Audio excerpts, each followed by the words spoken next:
네, 이번 영상에서는 2회차의 첫 번째 영상으로 간단한 프로젝트를 하나 만들어 볼 건데요. 헬로 뷰 JS라는 간단한 문구를 출력하는 간단한 프로젝트를 일반적으로 한번 만들어 보고 이를 뷰 JS로 어떻게 만들 수 있는지 한번 살펴보도록 하겠습니다.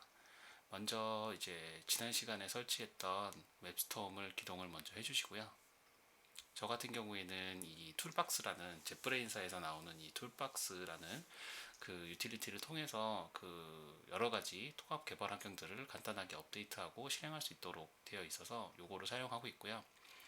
네, 웹스톰을 그냥 구동을 하게 되면 여기에 있는 이제 처음에 프로젝트를 만들 때는 Create New Project라는 이름으로 이제 만들어 주시면 되고, 프로젝트는 empty 프로젝트, 그리고 워크스페이스의 그 로케이션은 그 적당한 위치에다가 설정을 해주시면 돼요. 거기다가 프로젝트 명만 hello view js라는 이름으로 만들어 보도록 하겠습니다. 크리에이트해서 만들면 이렇게 프로젝트가 만들어지고, 왼쪽 상단에 보시면 hello view js라는 이름으로 프로젝트가 만들어졌는데 하위에는 아무것도 없는 그런 프로젝트가 만들어지게 됐죠. 여기서 지금 일반적으로 그냥 HTML 파일을 하나 만들어서 hello view js라는 문구를 출력해 보도록 할게요. 우클릭을 하고 HTML 파일을 선택한 다음에 hello view js라는 이름으로 HTML 파일을 하나 만들어 줍니다. 그러면 HTML5 형식대로 HTML, 헤드, 바디 태그가 있는 기본 템플릿이 만들어지고요.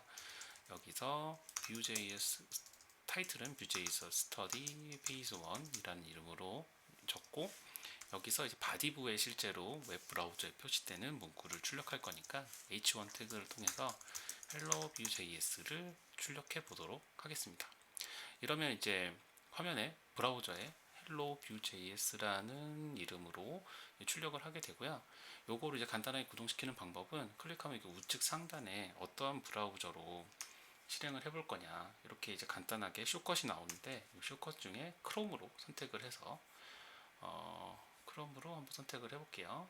선택을 해보면 이처럼 화면에 hello vue.js라고 출력되는 것을 볼 수가 있습니다. 이렇게 만든 건 실제로 뭐 Vue.js를 쓴 것도 아니고 그냥 일반적인 HTML 쓴 거고요. 이제 이거를 저희가 Vue.js를 통해서 간단하게 Vue.js 라이브러리를 이제 임포트해서 간단하게 만들어 볼 건데, 이제 그 앞선 시간에 설명을 드렸던 것처럼 Vue.js는 전체의 모든 페이지를 뷰로 개발할 필요 없이 간단하게 하나의 페이지만 그 Vue.js로 개발을 할 수 있게끔 되어 있어요. 그거는 이제 스크립트 태그를 통해서 어떤 스크립트를 이제 임포트 받아가지고 사용할 건지를 선택하면 그 스크립트를 통해서 라이브러리를 주입시켜 주면 되는데요. 어떻게 하느냐, 여기 제가 예제라는 쪽에다가 이 스크립트 태그를 하나 넣어 놨고요. 요거를 복사를 해서 이 바디부에다가 복사해서 붙여넣기를 합니다. 네, 이렇게 하면 요 경로에 있는 Vue.js 라이브러리가 이제 실제 제 페이지에 이제 임포트가 되는 형식이 되고요. 이렇게 되면 이제 라이브러리는 가져온 거고, 이 라이브러리를 이제 어떻게 쓸 것인지에 대한 선언만 해주면 되는데, 이제 Vue.js로 개발할 때는 이런 식으로 그 문구를 하는 게 아니라 이제 이 라이브러리를 통해서 뷰 인스턴스라는 것을 만들고, 그 뷰 인스턴스에서 데이터라든지 메소드들을 관리하게 되고, 그 데이터와 메소드들을 통해서 실제 이 바디부에 출력되는 이 데이터들을 매핑시켜서 화면에 보여준다라고 보시면 될 것 같습니다. 그래서 간단하게 한번 진행을 해볼게요. 스크립트 태그를 통해서 이렇게 임포트를 하고요. 스크립트라는 이름으로 이제 태그를 하나 더 넣고, 여기다가 뷰 인스턴스를 먼저 만들 거예요. 뷰 인스턴스가 무엇인지는 이제 다음 영상에서 조금 더 자세히 말씀을 드릴 테니까 지금은 이제 간단하게 만들어 보는 거에 집중해 보도록 하겠습니다. vm이라는 변수를 하나 선언하고 new view라는 이름으로 객체를 하나 만들어서 vm이라는 변수에다가 이제 선언을 해주는 거고요. 이 객체를 만들 때는 어떠한 파라미터를 전달해 주냐 했을 때 el이라는 옵션과 데이터라는 옵션을 전달해 주도록 하겠습니다.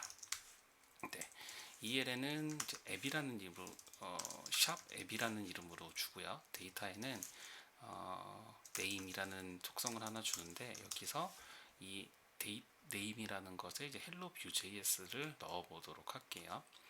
네, 결과적으로는 이 뷰 인스턴스를 하나 만드는데 그 뷰 인스턴스에 관리하는 데이터 중에 name이라는 속성이 있고 프로퍼티가 있고 그 name이라는 거를 실제 이 바디 뷰에 있는 특정 뷰를 관장하는 부분에 이제 임포트를 그 매핑을 하겠다라는 의미인 거죠. 이렇게 된 상태에서는 이제 요거는 이제 h1 태그는 없애고 div 태그로 하나를 만들 건데 중요한 건 여기다 id를 이제 앱이라는 이름으로 적어 주셔야 되고요. 여기다가 이제 h1 태그로 아까 있었던 hello vue.js를 표현해 주기 위해서 이 변수를 이제 사용하려면 vue.js에서는 이 중괄호 두 개를 쓰면 되거든요. 여기서 name이라는 이름으로 이렇게 적어 주시면 이제 소스 코드는 이제 완성이 되고 소스 코드를 조금 해석을 하면 스크립트 태그를 통해서 뷰 라이브러리를 가져오고 그리고 스크립트 태그를 통해 가지고 또 제가 요 HTML 파일 안에서 뷰 인스턴스를 하나 만드는데 이 EL은 이제 엘리멘트의 약자라고 해가지고 이 뷰 인스턴스가 어디에 마운트 될 거냐를 설정하는 옵션인데요. 샵 앱이라는 이름으로 적게 되면 이 바디부에 있는 그 아이디가 앱인 부분을 찾아가서 그 부분에 이제 렌더링 그 마운트가 되도록 설정하라는 의미가 됩니다. 그리고 그 뷰 인스턴스에서 관리하는 데이터는 이제 여기에 이 데이터 객체 안에 들어있게 되고요. 그 중에 name이라는 그 속성에 hello vue.js라는 문자열이 들어갔고 이 hello vue.js라는 문자열을 실제 뷰에서 쓰기 위해서는 요 중괄호 두 개라는 문법을 통해서 여기다 화면에 표시를 해주게 된다라고 해석을 하면 됩니다. 여기서 한번 이제 크롬 브라우저를 통해서 한번 보도록 할게요. 이렇게 되면 두 가지가 다 이제 동일하게 hello vue.js가 표시가 되게 되죠. 차이는 뭐냐면은 이게 기존에 아까 제가 그냥 일반적으로 만들었던 거 여기 vue.js로 만든 건데 이 일반적으로 만든 거를 보면 여기에 뷰 데프 툴스라는 확장 플러그인에 아무런 회색으로 표시가 되는 반면에 vue.js로 만든 라이브러리는 이렇게 초록색으로 vue.js를 썼다라고 표시가 돼서 그 차이가 있다는 점을 알 수가 있습니다. 이번 영상은 여기까지 하고 이제 뷰 인스턴스가 무엇인지에 대해서 알아보도록 할게요.